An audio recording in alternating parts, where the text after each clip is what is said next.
Hello student, you are welcome to in my YouTube channel AK first solve math questions.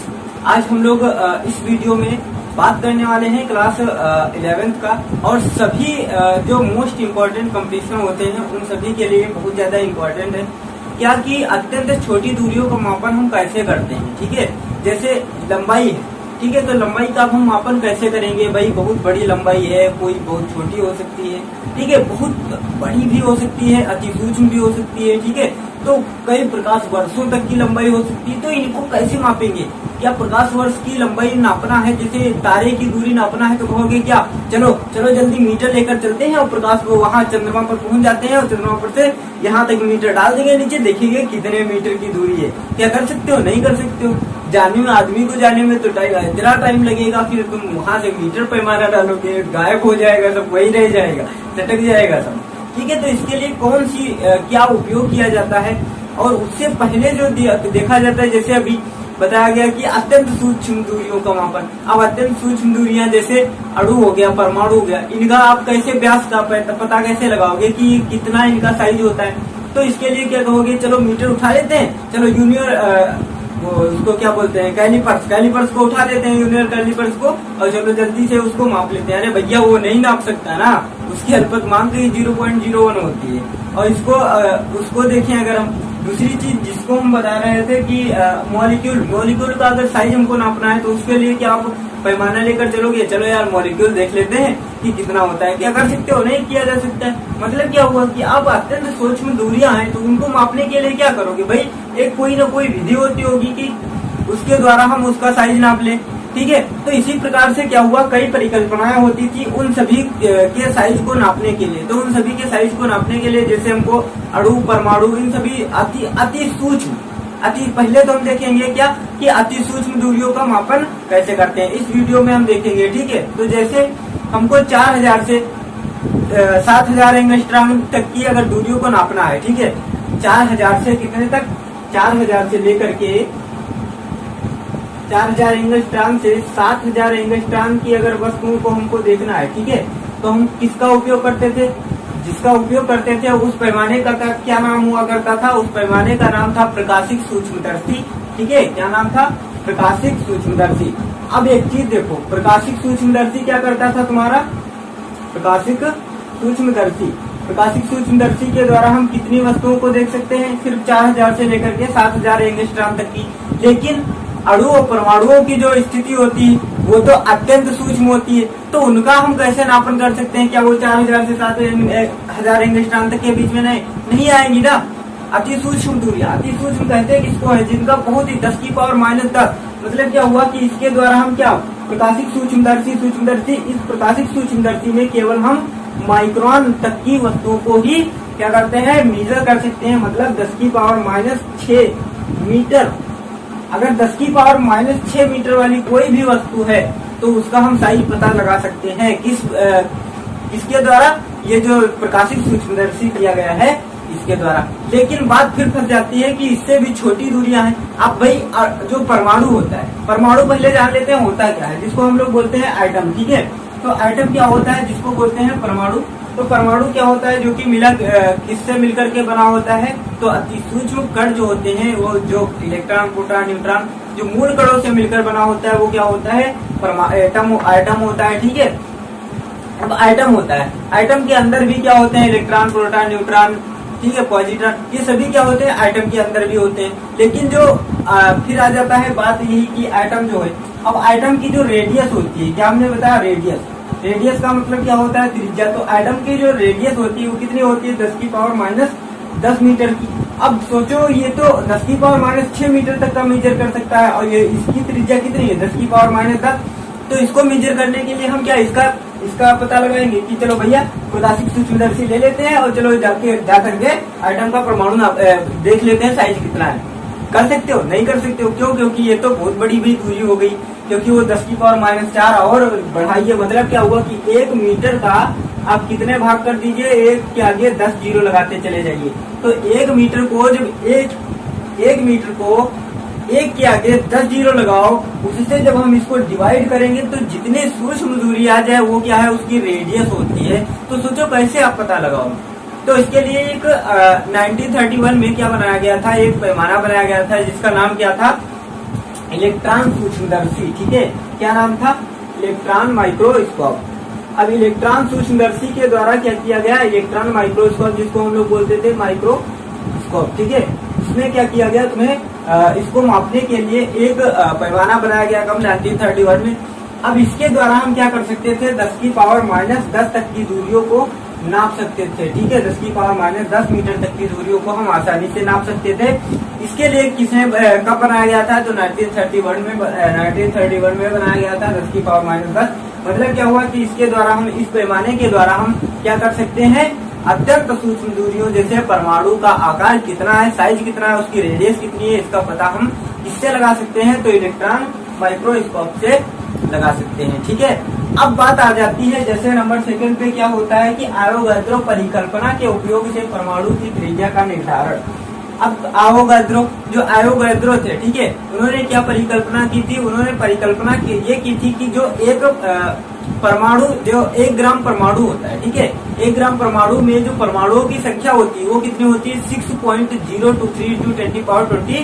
ठीक है, क्या हमने बताया कि 1 ग्राम परमाणु, अब 1 ग्राम, ठीक है, क्या हो, एटम हो, तो 1 ग्राम एटम में जो एटम की संख्या होती है वो कितनी होती है, 6.023 × 10⁻23। ठीक है, ये क्या होता है, एक एवोगाड्रो नंबर होता है। इसका मतलब ये होता है कि जैसे चीनी है, ठीक है, अब चीनी तुमने ले लिया, अब उस चीनी को क्या करना है, जिसको शुगर बोलते हैं हम लोग, तो उसको क्या करना है, अब 1 ग्राम तुमने ले ली, अब 1 ग्राम चीनी में हम तुमसे पूछे कि इसमें चीनियां बताओ कितनी, चीनी का मतलब क्या हुआ कि उसमें जो दाने हैं, ठीक है, चीनी के, वो कितने हैं, उनको गिनो जा करके, तब तुमको पता चल जाएगा कि चीनी इसमें कितनी है। तो इसी प्रकार से क्या होता है, ये जो एवोगाड्रो ने बताया कि 1 ग्राम एटम ले लेते हैं, ठीक है, अब उस 1 ग्राम एटम में देखते हैं कि एटम की संख्या कितनी है। जैसे हमने क्या बताया, अभी 1 ग्राम चीनी ले लेते हैं, फिर उसमें जानते हैं कि चीनी के दानों की संख्या कितनी है।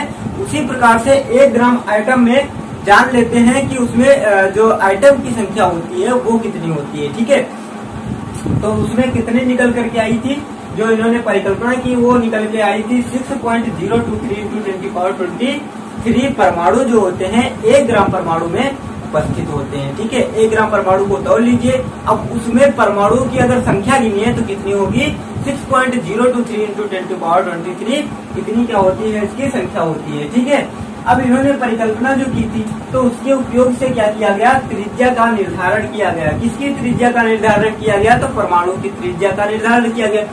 लेकिन बात यह फंसती है कि कैसे किया गया था, इसका मतलब कि फार्मूला क्या होता है। ठीक है, तो इसके लिए इन्होंने क्या बताया था, इसके लिए इन्होंने जो बहुत इम्पोर्टेंट है, ठीक है, बहुत ज्यादा इम्पोर्टेंट है, तो एवोगाड्रो ने जो परिकल्पना की थी तो उसके अनुसार जो हम क्या कर सकते थे, परमाणु की त्रिज्या का निर्धारण कर सकते हैं। लेकिन बात तो यह फंस रही है कि इसमें करेंगे तो करेंगे कैसे। ठीक है, तो पहले हम देख लेते हैं जो इसका बेसिक स्ट्रक्चर होता है, क्या कि जो आइटम होता है, परमाणु जो होता है उसके बारे में पहले जान लेते हैं, फिर जानते हैं कि परमाणु की त्रिज्या कैसे नापी जाती है। ठीक है, तो परमाणु जो होता है वो क्या होता है, एक 10 की पावर -10 मीटर की त्रिज्या का, ठीक है, मीटर त्रिज्या का क्या होता है, एक खोखला गोला होता है। अब उस गोले के अंदर क्या होता है, कई जो इलेक्ट्रॉन है वो क्या करते रहते हैं। अब उसमें क्या होता है, एक नाभिक होता है, नाभिक को जिसको हम बोलते हैं न्यूक्लियस। अब उस न्यूक्लियस में क्या होता है, न्यूक्लियस होता है। अब इस न्यूक्लियस में क्या होता है, जो संख्या होती है, ठीक है, वो किसकी होती है, तो न्यूक्लियस के अंदर जो पाए जाते हैं वो पाए जाते हैं तुम्हारे प्रोटॉन और न्यूट्रॉन। ठीक है, कौन पाए जाते हैं, प्रोटॉन एंड न्यूट्रॉन। ठीक है, अब प्रोटॉन और न्यूट्रॉन किसके अंदर पाए जाते हैं, तो पूछा जाएगा तो किसके अंदर पाए जाते हैं, न्यूक्लियस के अंदर पाए जाते हैं। इसलिए न्यूक्लियस जो होता है वो क्या होता है, धनावेशित होता है। ठीक है, अब प्रोटॉन जो होता है, प्रोटॉन पर जो चार्ज होता है वो कितना होता है तुम्हारा, वो होता है 1.9 × 10⁻19 कूलम का। और न्यूट्रॉन पर जो चार्ज होता है वो 0 होता है, मतलब शून्य होता है, इसके ऊपर कोई चार्ज नहीं होता है। क्यों नहीं होता है चार्ज, वो अभी पढ़ लेंगे, आगे पढ़ोगे। ठीक है, क्योंकि ये क्या होता है, न्यूट्रल होता है। अब देखिए इसमें न्यूट्रॉन का जो चार्ज होता है वो तो क्या होता है, शून्य होता है। प्रोटॉन का चार्ज कितना होता है, धनावेशित होता है। अब तुमने सोचा होगा कि ये धनावेशित हो गया, तो धन आवेशित क्या है, ये तो है तुम्हारा परमाणु, ये हो गया जो न्यूक्लियस क्या हो गया, जो न्यूक्लियर है जिसको केंद्र बोलते हैं, नाभिक बोलते हैं। अब नाभिक क्या हो गया, पॉजिटिव हो गया, तो इसके लिए निगेटिव भी होना चाहिए। क्योंकि जो कण है जैसे ये है, तो ये क्या है, इस पे कोई चार्ज है क्या, ये किसी को आकर्षित कर लेगा, नहीं कर लेगा, क्योंकि इसके ऊपर चार्ज नहीं है। लेकिन ये है क्या, परमाणुओं से नहीं मिलकर बना है। तो बात ये फंस रही है कि इसमें देखिए जैसे ये है, ठीक है, तो ये धनावेशित हो गया, तो इसके लिए ऋणावेशित भी होना चाहिए। तो इसके नाभिक के चारों ओर जो चक्कर लगाते रहते हैं वो क्या होते हैं, इलेक्ट्रॉन चक्कर लगाते हैं। कौन, इलेक्ट्रॉन चक्कर लगाते रहते हैं। अब इलेक्ट्रॉन जो होते हैं, उस इलेक्ट्रॉन जो चक्कर लगाते हैं, ठीक है, इलेक्ट्रॉन की खोज किसने की थी, थॉमसन ने की थी। और इलेक्ट्रॉन जो चक्कर लगाते हैं उनका जो चार्ज होता है वो निगेटिव होता है और 1.6 इंटू 10⁻⁻19 कूलम का होता है। इसलिए जो परमाणु होता है वो पूरा जो होता है वो कैसा होता है, एक प्रकार से न्यूट्रल होता है, अर्थात उसके ऊपर कोई चार्ज नहीं होता है। ठीक है, देखो कोई भी निकाय हो क्या होता है, न्यूट्रल होता है, इसमें कोई चार्ज नहीं होता। अब हम बात जो कर रहे थे मेन स्ट्रक्चर की, जैसे ये आइटम है, ठीक है, तो इस आइटम को हमने क्या बताया, ये कितनी त्रिज्या है, 10⁻⁻10 मीटर की इसकी त्रिज्या होती है। लेकिन इसका पता लगाने के लिए एवोगाड्रो ने जो बताया वो ये इन्होंने बताया कि जो परमाणु होता है वो क्या होता है, उसके अंदर जो इलेक्ट्रॉन, प्रोटॉन, न्यूट्रॉन होते हैं, या कोई भी पदार्थ जो होता है वो क्या होता है, जो उसके अंदर परमाणु उपस्थित होते हैं वो क्या होते हैं, अत्यंत एक प्रकार से देखें तो फेविक्विक होता है। फेविक्विक का मतलब क्या हुआ कि जैसे उसमें एक प्रकार से इतना बड़ा आकर्षण बल होता है जिसके कारण वो क्या होते हैं, आपस में बिल्कुल चिपके हुए होते हैं। ठीक है, अब हमको उसके एक परमाणु की त्रिज्या ज्ञात करना है, तो उसके लिए इन्होंने जो परिकल्पना की तो उन्होंने उसमें क्या बताया कि ये क्या होते हैं, अत्यंत सूक्ष्म दूरी उनकी होती है, अत्यंत सूक्ष्म परमाणु होते हैं। ठीक है, और जिनको हम क्या कर सकते हैं, नाप सकते हैं। लेकिन कैसे नाप सकते हैं, उसके लिए इन्होंने क्या मान लिया, जैसे उन्होंने बताया था क्या कि 1 ग्राम, ठीक है, 1 ग्राम एटम में आइटम्स की संख्या, नंबर ऑफ एटम, ठीक है, तो नंबर ऑफ एटम कितने होते हैं, number of atom equal to कितने होते हैं, 6.023 और इंटू 10⁻23 मॉलिक्यूल एटम। ठीक है, तो इसमें इतने एटम होते हैं। अब इन्होंने ये बताया कि एटम तो ये हो गए, ठीक है, लेकिन अब इसके लिए इन्होंने क्या मान लिया था कि जैसे हमने मान लिया कि इसको n मान लेते हैं, इस आइटम की संख्या जो है वो क्या मान लेते हैं, n है, तो n बराबर कितना है, 6.023 और इंटू 10⁻23।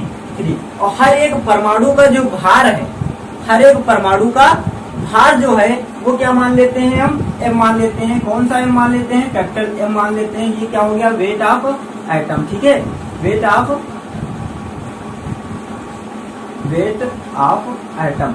अब एटम का जो वेट होता है उसको किस लेटर से मान लिया इन्होंने, m से मान लिया। ठीक है, और जो हर एक परमाणु का जो द्रव्यमान होता है, अब उस परमाणु के द्रव्यमान को क्या मान लिया गया, मास ऑफ एटम, उसको स्मॉल m मान लिया गया, मास ऑफ एटम। ठीक है, मास ऑफ एटम, उसके एटम को जो माना गया, जो पदार्थ का जो द्रव्यमान होता है, ठीक है, सब्सटेंस मान लेते हैं, सब्सटेंस। ठीक है, पदार्थ का जो द्रव्यमान है वो क्या मान लिया गया, m मान लिया गया। और उसमें उपस्थित संख्या हमको ज्ञात करनी है कि कैसे होती है, कि m ग्राम में कितने उपस्थित होते हैं, उन सभी को हम देखेंगे।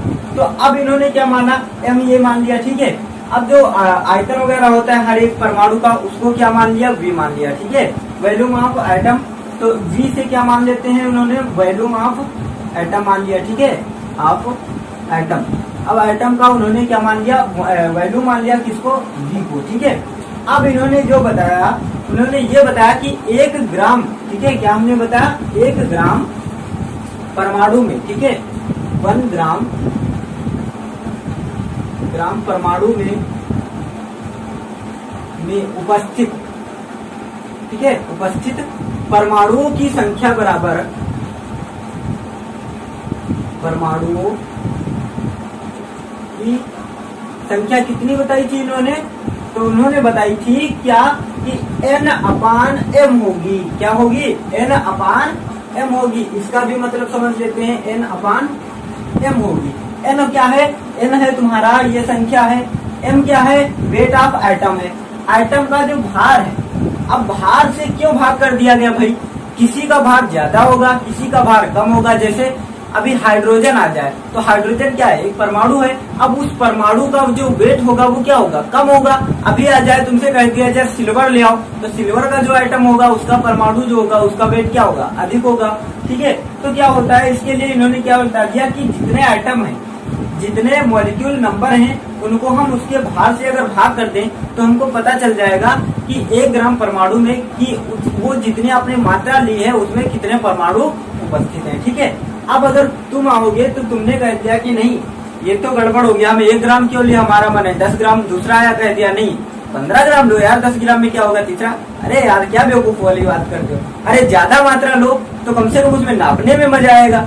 तो क्या है, इस व्यवस्था से, इस झंझट से निपटने के लिए क्या किया गया कि m ग्राम, ठीक है, m ग्राम परमाणु में, m ग्राम पदार्थ में, ठीक है, m ग्राम परमाणु में लिख लेते हैं, परमाणु में जो संख्या होगी, ठीक है, संख्या कितनी होगी, तो उन्होंने क्या बताया कि m से इसको भाग कर दो और n/m हो जाएगा। जैसे 10 टाफियां हैं, 2 रुपए की एक टाफी है तो 10 टाफियां 20 रुपए की हो गई।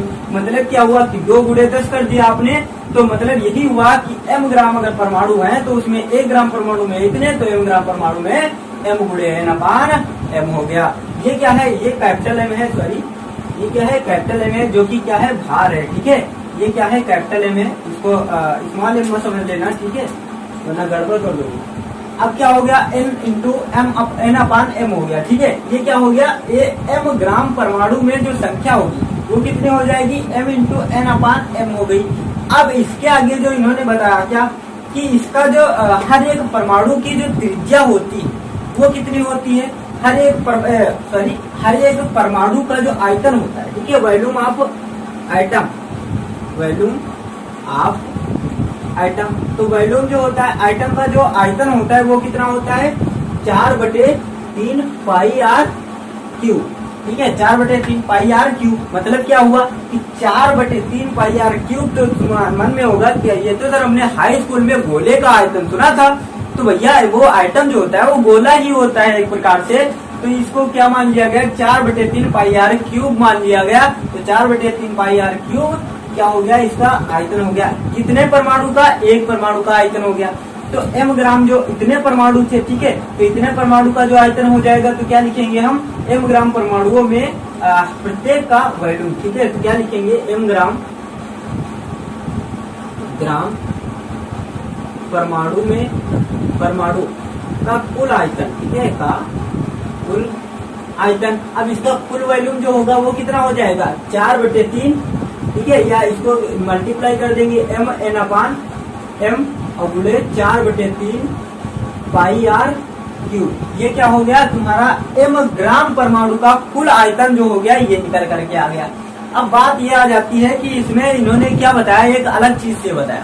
अलग चीज क्या बताई थी कि जो परमाणु होते हैं वो क्या करते हैं, 2/3, मतलब क्या हुआ कि 2/3 भाग, 3/2, ठीक है, 2/3 भाग क्या करते हैं, घेरते हैं। 2/3 भाग जो होता है वो क्या घेरते हैं, परमाणु के द्वारा जो स्थान घेरा जाता है वो कितना घेरा जाता है, सिर्फ 2/3 भाग ही क्या घेरा जाता है, 2/3 भाग घेरा जाता है। जैसे कह दिया जाए 1/4, तो मतलब क्या हुआ कि एक वस्तु है उसके 4 टुकड़े कर दिए जाए और फिर उसका एक पार्ट ले लिया जाए, वो क्या कहा जाता है, 1/4। तो इसमें जो है 2/3 कहा गया है, मतलब क्या हुआ कि 2 को 3 से डिवाइड कर दिया जाए तो 2/3 भाग जो घेरते हैं वो क्या घेरते हैं, परमाणु।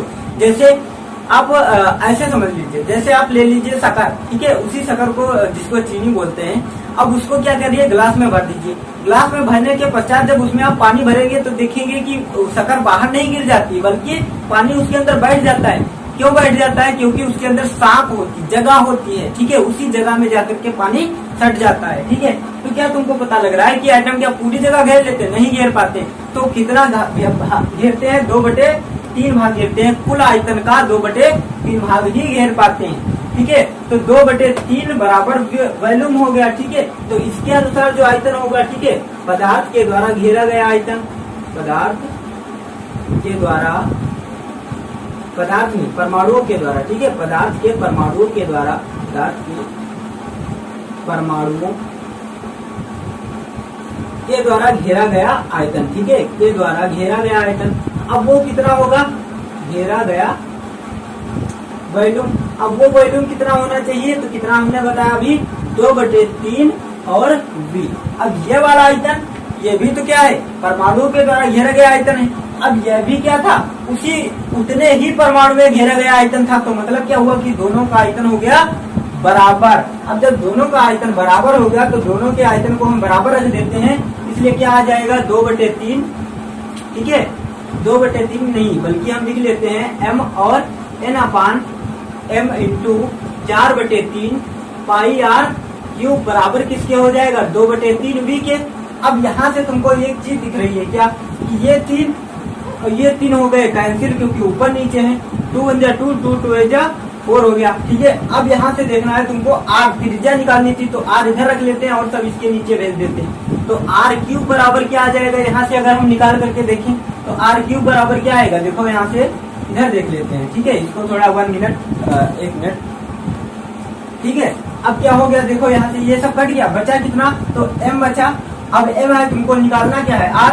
तो यहाँ से देखो m और n जो होगा ये इसके नीचे चला जाएगा, तो r क्यूब बराबर जो आएगा वो क्या आएगा, यहाँ से देख लेते हैं। r क्यूब बराबर क्या आ जाएगा, यहाँ से देखो m/n सब नीचे चला गया, ये वाला m ऊपर चला गया, पाई r क्यूब, जो पाई था वो भी नीचे चला गया और 2 जो था वो भी नीचे चला गया। तो r क्यूब बराबर क्या यहाँ से बचा, m ऊपर खाली जाएगा तो m भी ऊपर हो गया, m और v ऊपर हो गया, और सब जो कुछ बचा वो सब क्या हो गया, नीचे हो गया। तो नीचे क्या आएगा, 2 पाई आ जाएगा, और क्या आएगा यहाँ से देखो स्मॉल m, तो ये क्या है, कैपिटल M है, और ये क्या आ जाएगा, स्मॉल m, ठीक है। कौन सा, स्मॉल m नहीं, ये कैपिटल M हो जाएगा ऊपर, और स्मॉल ये जो m है और n है जो वो क्या हो जाएगा, नीचे हो जाएगा, m n। और कुछ देखो यहाँ से बच रहा है, mn खाली बच रहा है, ठीक है।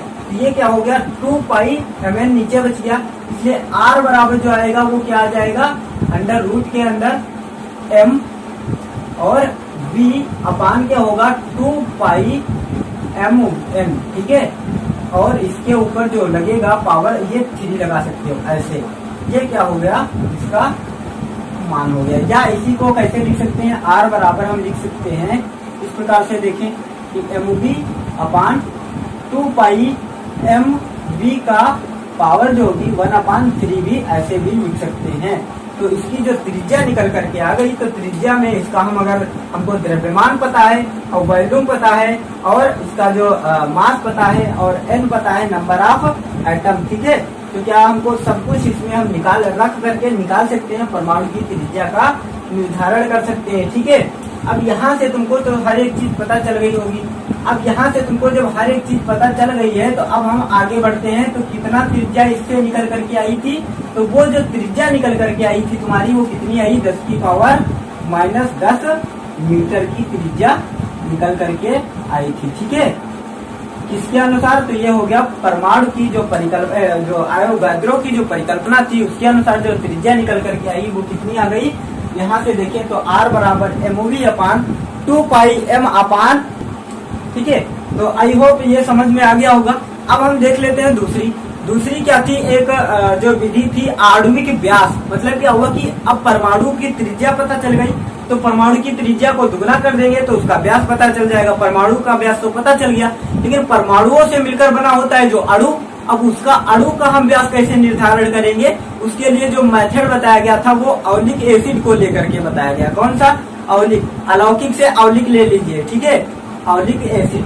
अब औलिक एसिड के द्वारा क्या बताया गया था, जिसका नाम था औलिक एसिड।